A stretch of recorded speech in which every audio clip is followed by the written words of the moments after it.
Let's keep trying to do one best and keep ignoring the rest. तो यहाँ पे सारे हमें p के रियल वैल्यू के लिए एक लाइन दे रखी है और ये लाइन एक फिक्स इलिप्स को टच करती है।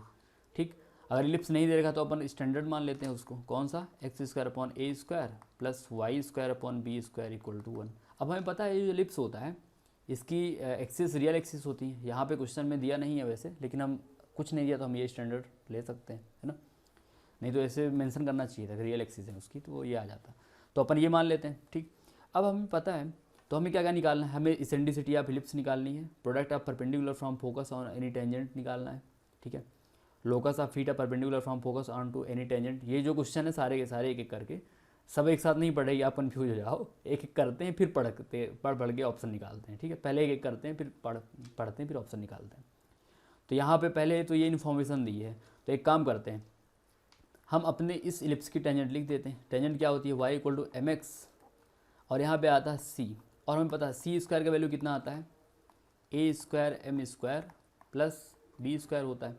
तो c यहाँ पे कितना आ जाता है, y equal to m x plus minus under root a square M square plus B square. ये चीज़ हमें दे रखी है यहाँ पे। ये अगर आप इसको कंपेयर करो तो 2px plus y under root 1 minus p square equal to 1।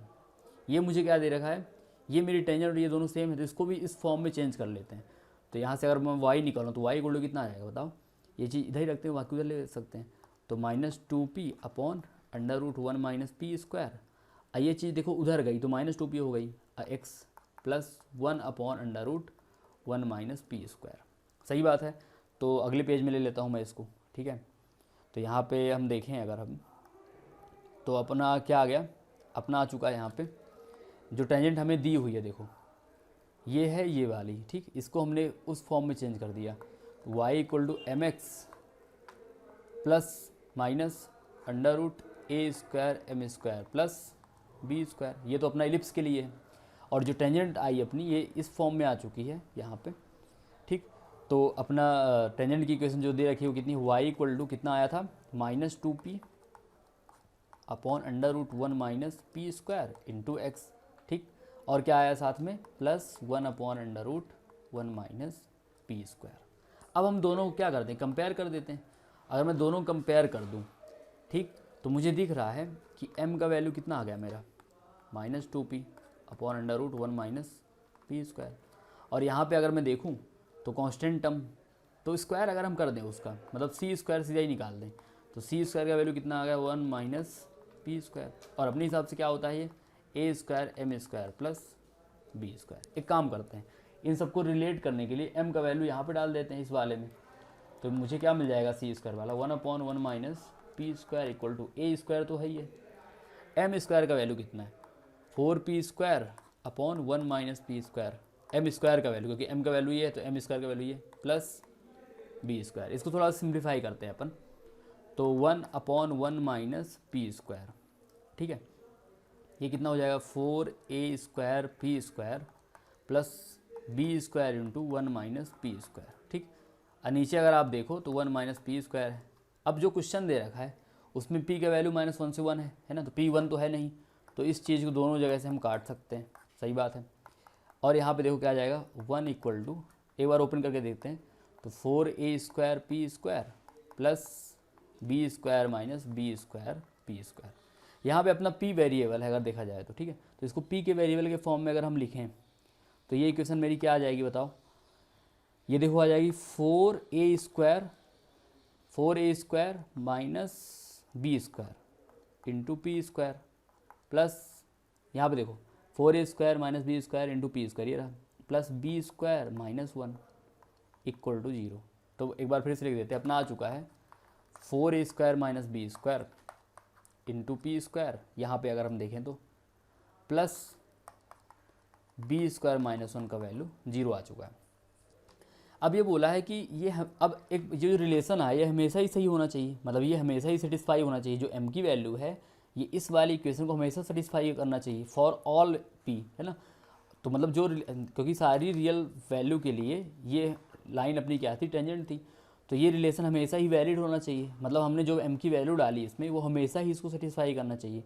मतलब ये हुआ कि ये जो इक्वेशन है ये हमेशा ही जीरो होनी चाहिए, यही ना, तभी ना सारी पी के relay for all values of P, values of P, सारे पी के लिए जीरो होना चाहिए। तो वो कोई अगर ये इक्वेशन दे रखी है, अब आपको आइडिया लग गया होगा, अगर सारे ही, यहाँ पे थोड़ा सा मिटा के मैं लिख देता हूँ अच्छे से, है ना, अगर सारे ही पी के लिए अपनी ये इक्वेशन क्या है, वैलिड है फॉर ऑल पी, ठीक है, ऑल वैल्यूज ऑफ पी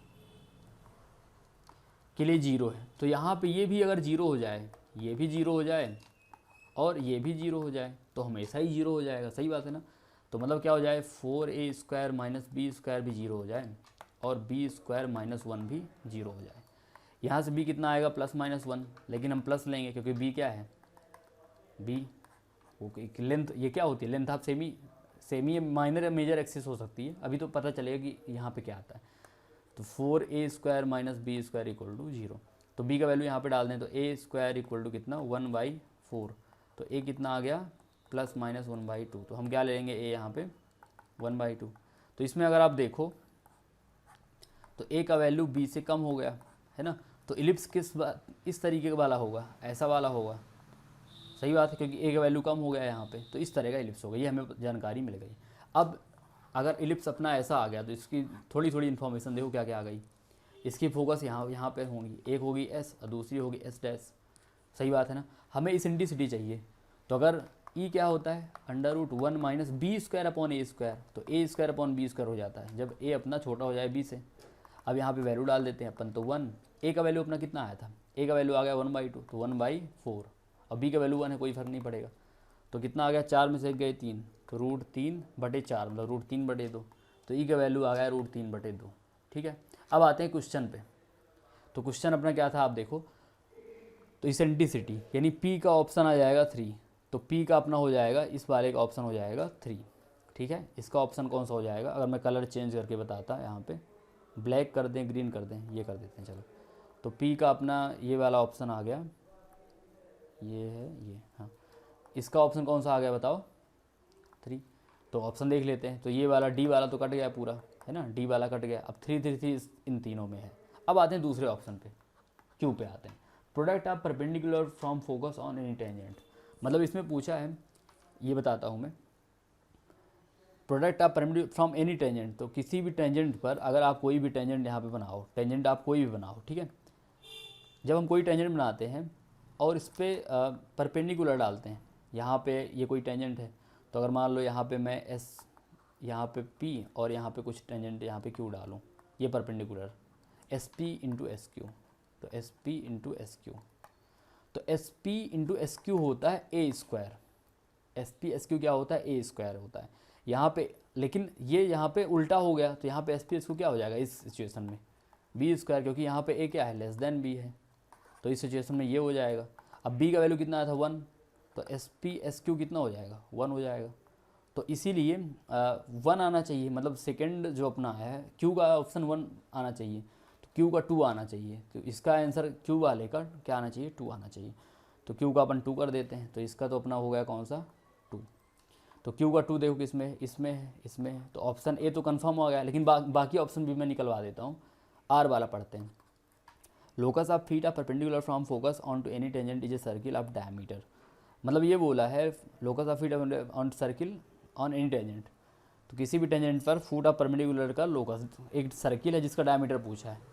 तो आपको ये जानकारी थोड़ी सी बता देता हूँ मैं, यहाँ पे अगर हम देखें तो locus of feet of perpendicular on किस पे, एनी, देखो any tangent is a circle of diameter feet of perpendicular from focus on any tangent, ये देखो from focus on any tangent.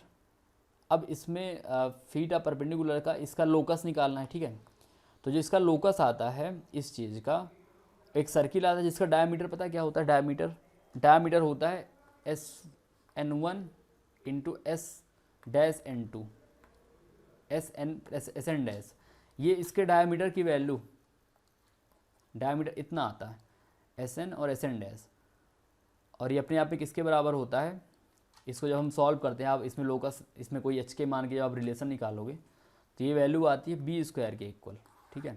आप एक बार रिलेशन निकालना, तो ये आता बी, लेकिन यहाँ पे क्या आएगा अपना, यहाँ पे ए अपना लेस देन बी है तो उल्टा हो जाएगा, यानी यहाँ पे क्या आएगा एस एन और एस एन डैश क्या आएगा, एस डैश एन डैश यहाँ पे आ जाएगा अपना। इसके लिए पता है आप हाईलाइट पढ़ लेना एक बार, है ना, इसके जो इलिप्स के हाईलाइट्स होते हैं उसको एक बार पढ़ लेना, क्योंकि ये रिलेशन पता है याद नहीं रहते, भूल जाते हैं। जैसे आप अभी पढ़ लोगे फिर भूल जाएंगे। S N S dash N dash ये फीटा परपेंडिकुलर के लिए होता है ना। किस में हम डालते हैं, जब हम इसमें ये तो अपन नॉर्मल पे डालते हैं, नॉर्मल जब एस एन का मतलब नॉर्मल हो गया, तो इसकी जो वैल्यू आती है बी स्क्वायर आती है, जब ए लेस देन बी होता है तो यहाँ पे क्या हो जाएगा, उल्टा हो जाएगा यहाँ पे, तो यहाँ पे ए स्क्वायर हो जाएगा। अब यहाँ पे ए का वैल्यू कितना है 1/2, तो 1/2 का स्क्वायर मतलब 1/4 हो जाएगा। लेकिन बात ये है कि ये देखो रिलेशन आपको याद रहेंगे नहीं, एक बार हाईलाइट फिर भी आप पढ़ लेना, पढ़ लोगे तो आपको दिमाग में क्या पता चल जाए। लेकिन रही बात जहाँ क्वेश्चन सॉल्व करने की, तो क्वेश्चन में हम गलत करके नहीं आएंगे, क्योंकि हमें देखो 2 ऑप्शन तो मिल ही गए थे, है ना।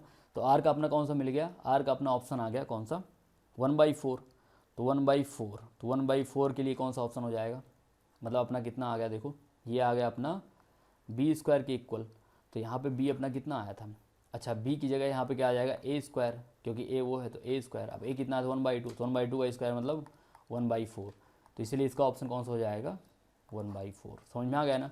अब बचा एस, तो इसका सीधा ही 4 हो जाएगा सॉल्व करने के, लेकिन इसको कर भी लेते हैं ना, क्वेश्चन क्या पूछा है 1/4 √3/2 पॉइंट है और एंगल बाइसेक्टर निकालना है। तो इसको एक बार देख लेते हैं, लास्ट वाला ऑप्शन, इसमें देखो ये दिया हुआ है, ये कोई अपना आ ही गया। अब हम इलिप्स की इक्वेशन तो लिख सकते हैं ना, क्या आई अपनी x² प्लस y² का वैल्यू 1 था इक्वल टू 1। एक पॉइंट दे रखा है 1/4 √3/4 ये दे रखा है, या 2 था, √3/4 ही था, √3/4 देख लेते हैं, √3/2 था यहाँ पे, तो ये यहाँ पे √3/2 है, ठीक है। तो इसको थोड़ा मिटा के √3/2 लिख देते हैं यहाँ पे, तो ये √3/2 है। तो एक बात बताओ मुझे कि ये पॉइंट यहाँ पे कहीं पे होगा। अब ये देखें इलिप्स का पॉइंट है ऑन द बोला है, एक बार सेटिस्फाई करके देखते हैं, इसमें सेटिस्फाई करेगा ये, देख लेते हैं। तो 1/4 बचेगा प्लस 3/4 हो जाएगा, तो 1 आ जाएगा, सही बात है, सेटिस्फाई कर रहा है इसको। हाँ तो पॉइंट यहाँ पे कहीं पे है। अब एस यहाँ पे और एस डैश यहाँ पे, अपना एस निकाल लेते हैं। एस क्या होगा 0, BE है ना, तो 0 और बी का वैल्यू कितना आया, बी का वैल्यू अपना आया था 1, ई कितना आया था √3/2। तो अगर मैं देखूँ तो मेरे एस के जो कोऑर्डिनेट हैं हो जाएंगे 0, √3/2 प्लस का, इसका कितना हो जाएगा 0, √3/2 माइनस का।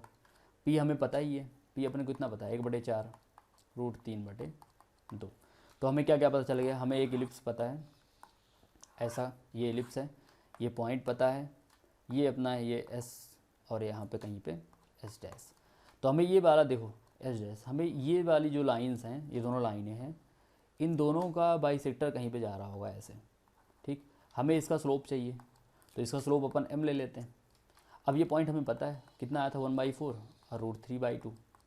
इसका पॉइंट का देखो, ये पॉइंट कितना आया था 0, √3/2, और ये कितना आया था √3/2 था ना, हाँ 0, -√3/2। तो इसका अगर मैं m1 मान लूँ, इसको मैं m ले चुका हूँ, इसको m2 मान लेता हूँ, तो m1 मेरा कितना होगा दिस माइनस दिस। यहाँ पे √3/4 था कि 2 था, एक बार देखते हैं यहाँ पे क्वेश्चन पे, √3/2 है। तो अगर आप यहाँ पे देखो तो √3/2 यहाँ पे है, √3/2 यहाँ भी है। तो स्लोप अगर मैं देखूँ यहाँ पे, तो मेरी स्लोप यहाँ पे, इसमें इसको सब्ट्रैक्ट कर देते हैं, तो √3/2 कितना हो जाएगा 0। अरे ये तो फिर सीधा ही पॉइंट यहाँ पे सीधा सीधा आ गया यहाँ पे, ऐसा इस तरीके से, सही बात है। तो कोई बात नहीं, तो m1 कितना आ गया मेरा 0 आ गया, सही बात है। अब आप ये देखो m2, तो m2 कितना होगा, अगर मैं स्लोप इस चीज़ की निकालूँ तो √3/2 कितना हो जाएगा, माइनस माइनस देखो इसमें, तो ये स्लोप, इसमें अगर हम स्लोप देखें तो ये ऐसे ही चली गई सीधा ही, है ना, ये सीधा ऐसे चला जाएगा। मतलब जो इसका एक्चुअल ग्राफ होगा तो कुछ इस तरीके से, एक मिनट, कुछ इस तरीके से बनेगा, ठीक है, और ये कुछ ऐसा, मतलब इस तरीके से, सही बात है। तो अब हम इसकी स्लोप निकालें, ये पी अपनी एक्चुअल पोजीशन यहाँ पे ऐसे होगी, क्योंकि इसका आप स्लोप देखो गिवन के हिसाब से। अब मैं इसका स्लोप निकालूँ अगर, वैसे ऑप्शन मेरा क्वेश्चन सॉल्व हो चुका है, अपन आंसर निकाल चुके हैं ना जो आएगा, लेकिन अपन थोड़ा सॉल्व करके देख रहे हैं कि ऐसा क्या होता है, ठीक है। तो इसमें अगर मैं देखूँ सब्ट्रैक्ट करूँ, देखो √3/2 अगर हम देखें तो कितना हो जाएगा, √3 बचेगा, देखो दिस माइनस दिस, 1/4 ऊपर बचेगा तो कितना हो जाएगा 4√3। अब हम क्या करें, वापस वही रिलेशन निकाल दें। m यहाँ पे देखो m minus m1 upon 1 plus m1, इसकी वैल्यू किसके बराबर होनी चाहिए, क्योंकि दोनों के बीच का एंगल सेम है, मतलब ये वाला एंगल आप निकालो, बाइसेक्टर यहाँ पे कहीं पे जाएगा है ना, तो ये एंगल और ये एंगल दोनों सेम होंगे, तो यहाँ पे m minus m2 upon 1 plus m2। यहाँ पे आप देखो आगे पीछे कर दो कोई 4√3 अपॉन 1 प्लस 4√3m, ठीक है। अब आप इसको क्या करो, प्लस माइनस सारे केस लेकर देख लो, उनमें से एक केस आ जाएगा जिसमें आपकी वैल्यू m कितना आ जाएगा 2 आ जाएगा, एक केस में कर लोगे आगे, है ना, आसान है, कर लेंगे ना अपन, इसमें देख लेंगे या आप कैलकुलेशन एक बार चेक कर लें, इस तरीके से आप ऐसे कुछ कर वो सॉल्व कर सकते हो, ठीक है। Okay, thank you.